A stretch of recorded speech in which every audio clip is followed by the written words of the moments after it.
Okay.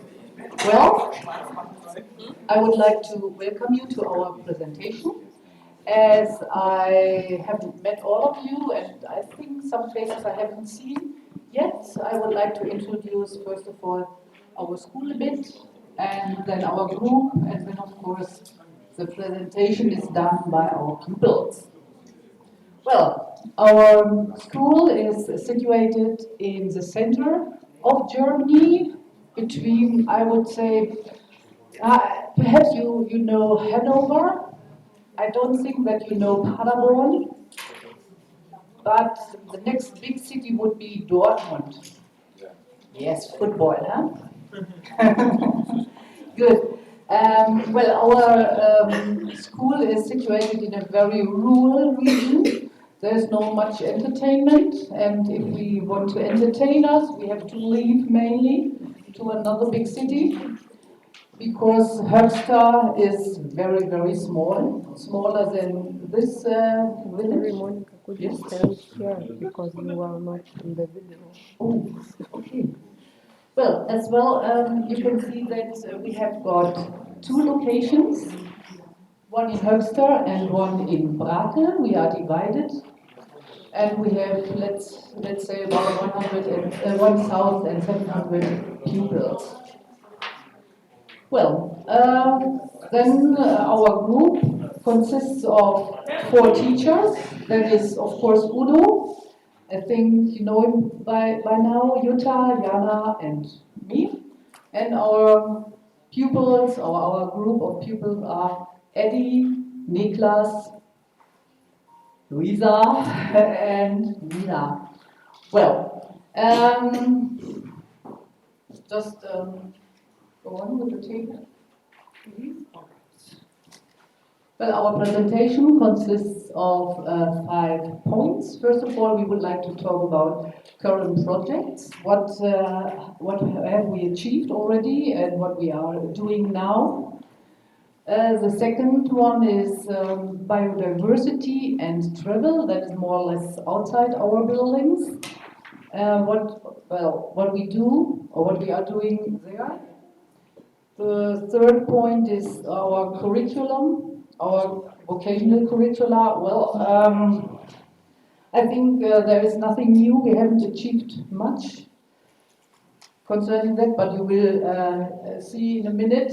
And well, the most important point is our policy and our future initiatives. That is the most interesting part of our presentation. And we have also thought about barriers, obstacles, in how far is it so difficult to implement a sustainable policy in our school or in our region. And therefore, we thought about that. Good, let's start with our presentation. Who is going to start? Okay. So first of all, we would like to introduce to you our current projects. Some of you may remember them from the past presentation we held. We have a student project where vocational college social pedagogy taught children in elementary school how to recycle, avoid and separate waste. And this project included a trip to the recycling station, and some of the results were that the children built toys of waste.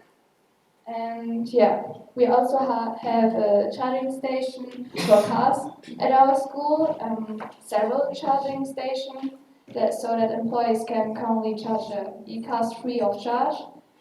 So they could be a role model for students, so students would think like, okay, I can charge my car free, and they like also have an e-car. So initially only the principal had a company car with an electric motor, but today we already see 10 to 12 cars in the parking lot of the school with electric motor.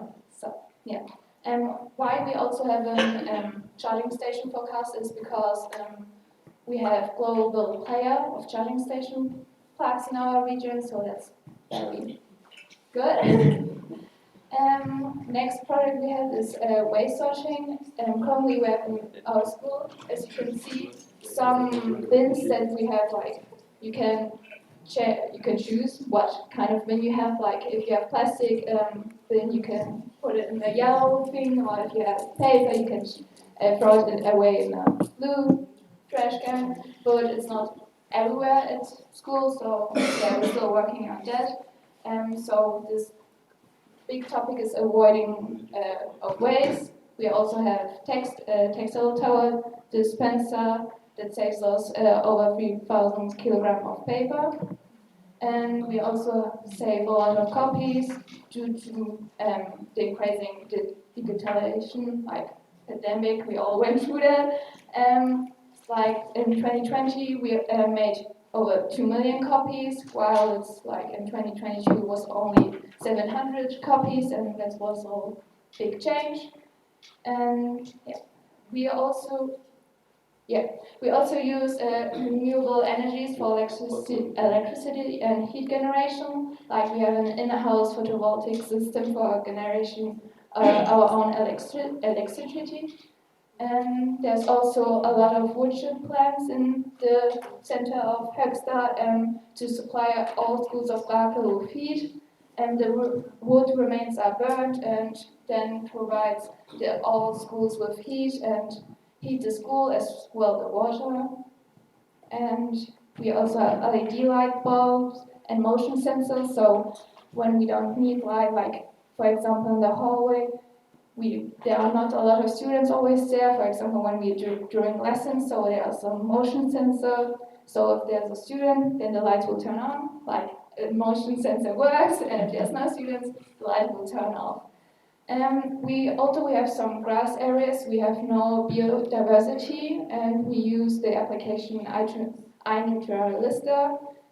And yeah, as you can see in the picture, we also have a water dispenser for students and teachers to raise the awareness of healthy diet, and so everybody, including the principal, the teachers, and students, gets a water bottle with the logo of the Berufskolleg at the beginning of every school year, so that we could choose like a better alternative than plastic for water bottles. As you can see in the picture, very small, but yeah. So we continue with the topic of biodiversity and travel. First of all, we would like to talk a bit about our Green Classroom project, which is currently still being implemented. I think some of you might remember because we already talked about this before. And showed you some pictures where this is the current progress. This is what we are looking at right now. The plan is to only plant native species of plants to raise the biodiversity, to have a chill-out area for students outside so that they don't have to sit inside the school all the time or just stand around on the pavement, which is not very comfortable, as you can imagine, and to also create a habitat for birds and insects, and therefore create the possibility to do practical biology lessons outside where you can look at the birds, the insects, the plants, right in front of the school. It's, over here is the school parking lot, and our school building is here. So it's like, yeah, the place where people always spend time anyways. And it will be a nice space to also have lessons outside. Then what's also important to us is the travel by bus and train, which we would like to increase, because currently we have, I think, 51% of students traveling by car, which we would like to decrease, and I think for teachers it's even more. I think it was like something like 79% who travel by car. So there's still a lot of room for improvement there. And we will have a new ticket soon in Germany for public transport, which will cost you 49 euros per month. And you can travel the whole of Germany with that ticket. So we will try to convince students and teachers alike to use that ticket instead of the car, because that ticket will be provided by the school, and then they can use it in their free time as well. It's not limited to school time, so in their free time they can also travel all of Germany with that ticket. And Also, a plan is to increase the car sharing by teachers and students with incentives, which I think Niklas will talk about later, how we want to convince the teachers and students to partake in car sharing to get to school. Yeah. Next slide, please. Okay, here we have a wonderful mind map about something that we have been inspired by Romania, that we would like to implement for the next school year. This year it's going to be a little bit short notice, but for next school year we would like to implement a Green Week before the summer break, where the entirety of the school comes together and talks about sustainability and how we can try to preserve the world as it is right now, with a lot of different projects, because we are a very big school with a lot of different topics and a lot of different classes. So, for example, we would like to have sustainability telling, like poetry slam, where people can write poems and stories and have a little competition at the end where they can talk about sustainability and the impact of all of the stuff that is going on in the world, the climate change. And yeah, we can have a little competition with the best text winning a prize. Then we also have cooking classes where we can have seasonal vegan cooking with regional nutrition, so that people don't go and buy, for example, bananas from Puerto Rico in Germany because they take a lot of time to get there, but instead buy regional and seasonal. Also repair cafe, because as you probably all know, the electronics, that's also a big waste problem because you cannot really recycle them. So we would like to implement, or I think we already have one for bicycles at least, where you can bring your broken stuff, and people who are currently learning how to do it, gonna fix your broken stuff. And we would like to implement that as well for phones, laptops, etc. Then we would also like to invite some regional partners and companies, which is, for example, Phoenix, which Luisa briefly talked about already. They are doing the charging plugs for the electric cars. Or Stimrise, who create flavors and fragrances, for example, Chanel No. 5, which some of you might know. They create that one. And also Stiebel Elton, who create photovoltaic and heat pumps, which are also a big topic right now in sustainable energy. And we would like to invite perhaps CEOs or PR people to come to the school and have a talk, so that students can learn about the ways that the companies implement sustainability policies in this company. Then, of course, upcycling projects, always an easy way to teach students how to reuse and recycle. And the students can choose topics which they would like to form focus groups for and have little workshops, for example, fast fashion, fast food, meat consumption, so that they can raise awareness amongst themselves about sustainability.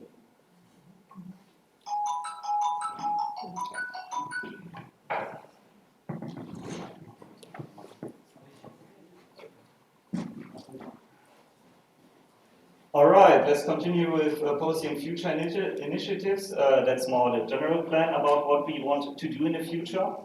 We summarized it again in a mind map, so it's really quick and short. First, we wanted to do for the students to grow some fruits and vegetables, so they can buy them really cheap in the cafeteria, or they can use these for the cooking lessons, which is better than any other fruits or vegetables that are exported from any other country that maybe have some weird, sketchy chemicals in it, or have no fair trade, so it's better if it's locally grown. Also, we wanted to expand the charging stations, because right now at our school only the teachers have these charging stations, and we want to support students who have electrical vehicles so they can also park at our school. Also, we wanted to make paper-free classes, because right now we use we don't lose speed. So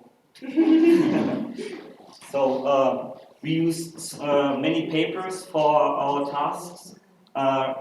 Me and Niklas are in a IT class, and we don't use actually digital sheets. That's a big problem. So that needs to be changed too. And we wanted to make a bee project, so we would grow bee-friendly flowers and also maybe get or build them ourselves beehives. Also, yeah, we wanted to make special parking for these who do car sharing, so they bring their friends to school also. So we want to support these and encourage them, of course.